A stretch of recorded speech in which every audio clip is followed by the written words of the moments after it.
So I wanted to show you guys this is the S2000 clutch master with a spacer, and then I installed an aftermarket steel braided line. I'm gonna have to mount that up later on, make sure it's mounted correctly. But yeah, you basically run it behind the motor. You're gonna want to mount it up, whether it be zip ties or brackets. We'll go ahead and mount that up, and then it's gonna connect there to your clutch slave cylinder, and then you're going to want to grease this bad boy up. Make sure it's nice and greased up on the inside of the boot as well as the connection point here. So make sure you grease that up just a tad. And yeah, that's pretty much how you do that there on the outside of the clutch system. You basically have your clutch slave, your clutch line, and then your clutch master. So instead of having that old school Civic reservoir where you have the reservoir mounted up here, I opted for the S2000 where it looks nice and clean. You don't have anything mounted up top. You could just barely see it there, and you don't have an old 25-year-old rusted bracket sitting on some nice fresh paint. So that's what I did there. So let me jump inside the vehicle and I'll show you exactly what I did on the inside. So get the seat pushed back here. All right, so this is the hard part. This is auto to 5-speed. Normally on the original 5-speed, you'll have the sensors here.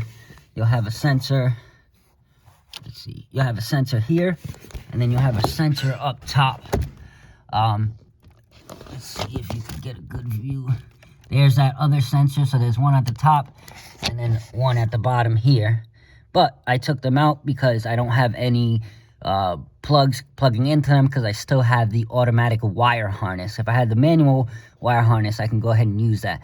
But I took them out for the simple fact, look at the space I have. I have wire harnesses everywhere.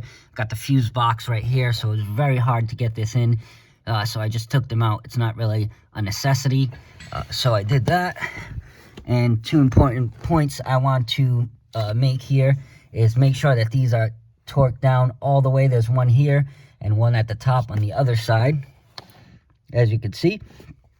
And the very, very, very most important for me for this bracket is the one all the way up top. Let's see if I can focus in on that top one there. There you go. So that top one there that you're seeing, see if I can point to it. Yes.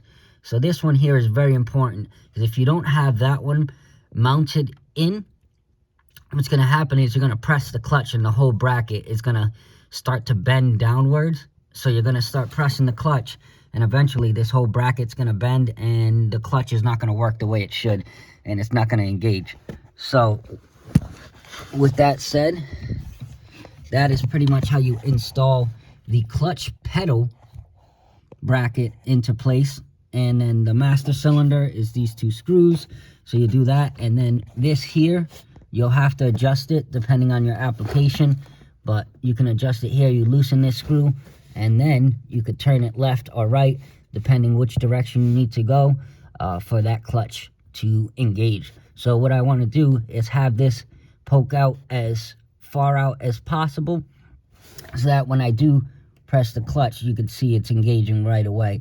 If you have too much play, you'll be able to push the pedal down, and you won't see that actually plunge into the master cylinder. So right away you can see that the rod is moving right away as soon as I apply pressure on that pedal.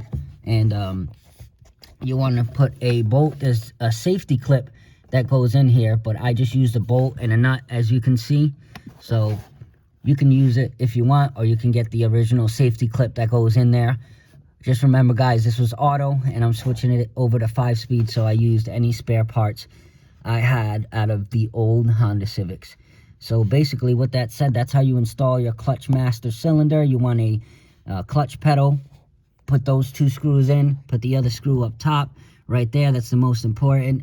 And then adjust your clutch pedal, and then tighten this bolt down. Once you have it tightened down to spec, then you could go ahead and tighten this down. That way it engages the way it should. But you can see right away it is engaging. So that is it for the clutch pedal. And yeah, that is pretty much it, guys. So I need to get the manual brake pedal, which is a lot smaller, similar to the clutch pedal. but I can manage for now, and I can start driving it once I get this motor running. So yeah, thanks for tuning in, guys. If you found this video helpful, like, comment, and subscribe as always.